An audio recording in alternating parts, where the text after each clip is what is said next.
Winter arc एक ऐसा self improvement challenge जो या तो आपकी जिंदगी को पूरी तरह से बदल कर रख सकता है या फिर आपकी जिंदगी को पहले से और भी ज्यादा बर्बाद कर सकता है।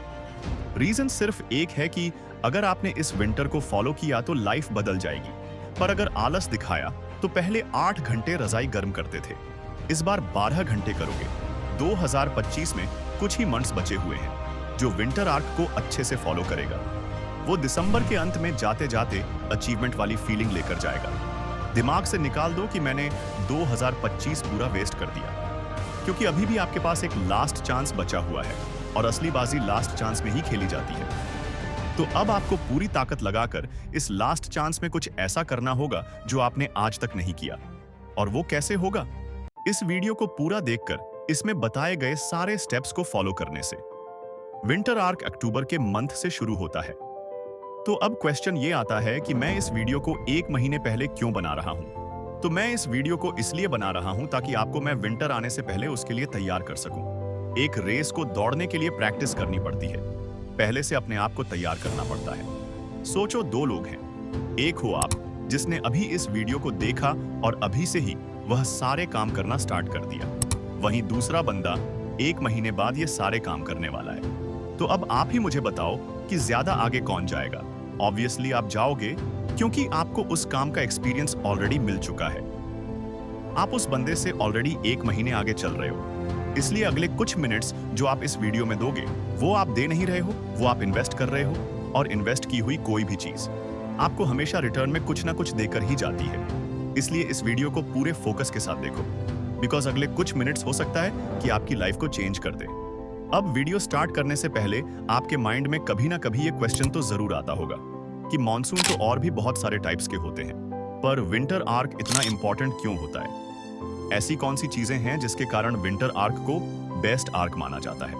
तो इसके पीछे कुछ रीजन है जिसके कारण हम विंटर आर्क को फॉलो करते हैं, और वो रीजन ये है कि विंटर आर्क बनाया ही इसी तरीके से गया है जो नेचुरली भी बॉडी को सपोर्ट करती है हमारे ट्रांसफॉर्मेशन के लिए। सबसे पहला बेनिफिट तो ये है कि विंटर में दिन छोटे होते हैं एंड नाइट्स बड़े होते हैं, और इसी वजह से हमारी स्लीप साइकिल अच्छी होती है, जो कि हमारे ब्रेन को ज्यादा से ज्यादा रिकवर होने में हेल्प करती है, ताकि दूसरे सुबह जब आप उठे तो फुल्ली चार्ज होकर अपने सारे काम को कंप्लीट कर सके।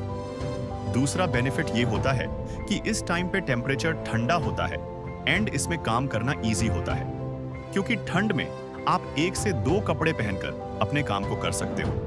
पर गर्मी में अगर आप अपने सारे कपड़े उतार भी दो तब भी आपको गर्मी लगती है और माइंड पूरा डिस्टर्ब हो जाता है, जिसके कारण काम करने में मजा ही नहीं आता और वो इंटेंस फोकस भी नहीं बन पाता। पर विंटर में ऐसा नहीं होता, यहाँ टेम्परेचर नॉर्मल होता है, जिसके कारण माइंड भी शांत एंड कूल रहता है एंड हमारा मन काम को पूरे इंटेंस फोकस के साथ कर पाता है। तो ये तो हो गई वो सारे बेनिफिट्स जो हमें विंटर सीजन में मिलती है, ताकि हम अपने आप को चेंज कर सकें। अब हमें यह समझना होगा कि इस विंटर आर्क चैलेंज में हमें कौन कौन सी चीजें करनी चाहिए।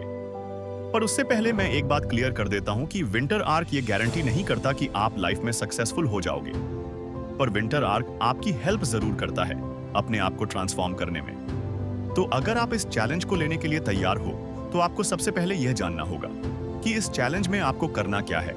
Number 1, disappear. मैंने अपने बहुत सारे वीडियोस में इस बात को कहा है कि गायब हो जाओ, डिसअपीयर हो जाओ, आइसोलेशन में चले जाओ, एक अलोन चैप्टर के साथ गुजरने की कोशिश करो, क्योंकि आप जिस सोसाइटी में रहते हो, जिस फ्रेंड सर्कल में रहते हो, वो ये बिल्कुल भी नहीं चाहते कि आप बदल जाओ, आप ट्रांसफॉर्म हो जाओ। वह चाहते हैं कि हम जिस तरीके से एक प्रोग्राम्ड लाइफ जी रहे हैं, आप भी उसी तरीके से बस जीते रहो, लाइफ के फ्लो में चलते रहो। इसलिए आपको डिसअपीयर होना पड़ेगा, सारे लोगों से कनेक्शन कट करना होगा, सिर्फ घर वालों से और इंपॉर्टेंट लोगों से कनेक्शन रखो। पर अगर काम ना हो तो अभी सबको इग्नोर करो, क्योंकि जब आप अकेले में रहते हो तो कोई दूसरा इंसान आपको परेशान नहीं करता और आप अपने काम को पूरे इंटेंस फोकस के साथ कर पाते हो। मतलब साफ है कि जब आप अपनी लाइफ में अकेले हो जाओगे, ना किसी दोस्त से बात करना, ना कोई पार्टी, ना कोई गेम्स, तब आपका दिमाग उस लेवल को अनलॉक कर लेगा जिसमें आपके अंदर सोचने की आपकी खुद की क्षमता बढ़ जाएगी। तब आपको यह समझ आएगा कि अभी तक जिस जिंदगी के अंदर मैं फंसा हुआ था, वो तो बस इस दुनिया का एक फ्लो था जो टाइम के साथ एक इंसान को बहाते हुए ले जाती है। और अगर उस इंसान ने टाइम पर अपने आप को वहां से बाहर नहीं निकाला तो वो इन फ्यूचर बर्बाद हो जाता है। तो अब आप डिसअपीयर हो चुके हो, आपको डिस्टर्ब करने वाला कोई नहीं बचा। अब आपको हर दिन बस कंसिस्टेंसी के साथ इन चीजों को फॉलो करना है जो मैं अभी इस वीडियो में बताने वाला हूं। लेकिन मैं आपको यह बात पहले ही बता दूं कि यह वो रूटीन है जो मैं फॉलो करता हूं और इसी के वजह से पिछले साल मैं अपने आप को बदलने में सक्सेसफुल रहा था। इसलिए मैं इसे आप सबके साथ शेयर कर रहा हूं। Number 1, wake up early.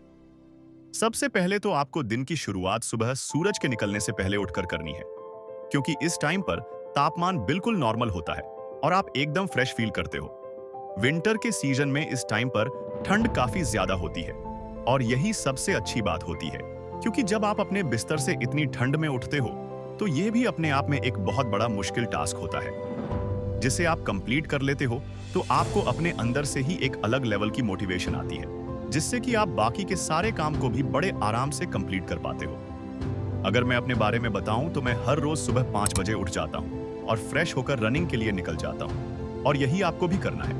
Point number 2, running. देखो, सुबह के टाइम पर खासकर जब 5 बज रहे होते हैं तो ना ही ज्यादा अंधेरा होता है और ना ही ज्यादा उजाला होता है।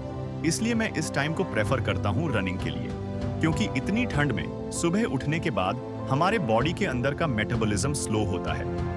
पर जब हम सुबह सुबह उठकर थोड़ा रनिंग करते हैं तो मेटाबॉलिज्म रेट फास्ट हो जाता है और हमारा माइंड पूरी तरह से एक्टिव हो जाता है बाकी सारे काम को पूरा करने के लिए। इसलिए मैं हर रोज एटलीस्ट 4 से 5 किलोमीटर की रनिंग तो करता ही हूँ, जिससे कि मैं बिल्कुल फ्रेश फील करता हूँ। अगर आप भी बिगिनर हो एंड इतना नहीं भाग सकते हो तो आपको अभी सिर्फ 1 से 2 किलोमीटर से स्टार्ट करना चाहिए, क्योंकि इस बात को याद रखना कि आप अभी बाकी लोगों से 1 महीने आगे हो। मतलब अगर आज आप 1 से 2 किलोमीटर भागना स्टार्ट करोगे तो इस मंथ के एंड तक आप बहुत इजीली 4 से 5 किलोमीटर या फिर उससे भी ज्यादा रनिंग कर पाओगे। Point number 3, taking bath. Running से आने के बाद आपको 10 मिनट के बाद नहा लेना है। अब अगर आपके पास कोल्ड शावर अवेलेबल नहीं है तो उसे लेने की कोई जरूरत नहीं है। आप अपने घर का नॉर्मल पानी भी यूज कर सकते हो, बिकॉज विंटर के मौसम में पानी वैसे भी ठंडी ही रहती है। ऐसा करने से आप दोबारा नींद में नहीं जाओगे। और इसके बाद आपको करना है meditation. Point number 4, do meditation. मुझे पता है कि मेडिटेशन करना इजी नहीं होता, क्योंकि आज के टाइम पर इंसान का माइंड 1 मिनट के लिए भी शांत नहीं रहता। इसलिए यह काफी डिफिकल्ट हो जाता है कि आप अपने माइंड पर फोकस कर पाओ। लेकिन टेंशन लेने वाली कोई बात नहीं है, क्योंकि मेरे साथ भी यही होता था। मैं जब भी ध्यान लगाने की सोचता था तब मैं यह कर ही नहीं पाता था, और फिर मुझे ऐसा लगता था कि मैं इसके लिए बना ही नहीं हूं। पर फिर मैंने ईयरफोन्स लगाकर एक मेडिटेशन सॉन्ग को ऑन किया और ध्यान लगाने की कोशिश करी, एंड सच में यह ट्रिक काम कर गई। क्योंकि जब मैंने ऐसा किया तो मेरे कानों में सिर्फ एक शांत म्यूजिक चलने लगा, जिसके कारण फ्लो बन गया और मेडिटेशन करने में मैं सक्सेसफुल रहा। और इसी तरह से आपको भी मेडिटेशन करना स्टार्ट करना है। एंड एक बात याद रखना कि इस काम को गलती से भी स्किप मत करना, क्योंकि यह 10 मिनट की मेडिटेशन आपके पूरे दिन को बेटर बना सकती है। और अगर आप इसे स्किप करते हो तो आपका पूरा दिन बर्बाद हो सकता है। अब इसके बाद आपको भूख लगेगी तो आपको कुछ खा लेना है और उसके बाद सीधा अपने काम पर लग जाना है। लेकिन अगर आपको सेल्फ इंप्रूवमेंट बुक पढ़ना पसंद है तो आप वो भी कर सकते हो, क्योंकि ये भी एक बहुत ही इंपॉर्टेंट चीज है जिसे मैं भी फॉलो करता हूँ। पर उसके बाद आपको अपने काम को 4 से 5 घंटे तक पूरे फोकस के साथ करना है। फिर जब आप काम करते करते थक जाओ या फिर आपका काम कंप्लीट हो जाए तो आपको लंच करना है एंड ट्राई करना है थोड़ा कम खाने का, क्योंकि जब आप पेट भर के खाना खा लेते हो तो आपको आलस आने लगता है, क्योंकि शरीर की सारी एनर्जी फिर उस खाने को पचाने में लग जाती है। इसलिए हमेशा पेट भर के खाना मत खाना, ताकि आप अपने काम पर भी ध्यान लगा सको। एंड लास्ट में जब शाम हो जाए तो आपको एटलीस्ट आधे घंटे एक्सरसाइज करना है, क्योंकि मैं भी ऐसा ही 6 करता हूँ। अब आप में से बहुत सारे लोग ऐसे होंगे जो कहेंगे कि हम एक्सरसाइज सुबह भी तो कर सकते हैं। तो देखो, आपका कहना तो सही है, पर अगर आप सुबह रनिंग एंड एक्सरसाइज दोनों करते हो तो आपकी बॉडी के अंदर की एनर्जी पूरी तरह से खत्म हो जाती है। फिर आपको काम करने का मन नहीं करता, बल्कि रेस्ट करने का मन करता है। इसलिए मैं इन दोनों को दिन के 2 पार्ट्स में डिवाइड कर देता हूँ। लेकिन अगर आप चाहो तो इसे उल्टा भी कर सकते हो, क्योंकि मैंने आपको पहले भी बताया कि यह जो रूटीन मैं बता रहा हूं ये मेरा रूटीन है, बट आप चाहो तो अपने हिसाब से भी रूटीन बना सकते हो। तो अब हम दिन के लास्ट स्टेज पर आ चुके हैं, जहां पर रात हो चुकी है। एंड अब हमें अपने काम को फिनिश करके रात का डिनर सोने से एटलीस्ट आधा घंटा पहले खाना है। एंड ट्राई करना है कि आपको 10 बजते बते अपने बिस्तर पर चले जाना है एंड फोन को साइड में रखकर सो जाना है। पर उससे पहले आपको एक आखिरी स्टेप को फॉलो करना है, क्योंकि उसके बिना आप कंसिस्टेंस होकर दिन भर यह सारे काम को पूरा नहीं कर पाओगे। और वह चीज है एक टू डू लिस्ट। आपको हर रात को सोने से पहले एक टू डू लिस्ट बनाना है एंड उसमें आपने सारे काम को लिखना है जो आप अगले दिन करने वाले हो, क्योंकि इससे आपके मन में क्लैरिटी आ जाती है कि सुबह उठकर क्या करना है।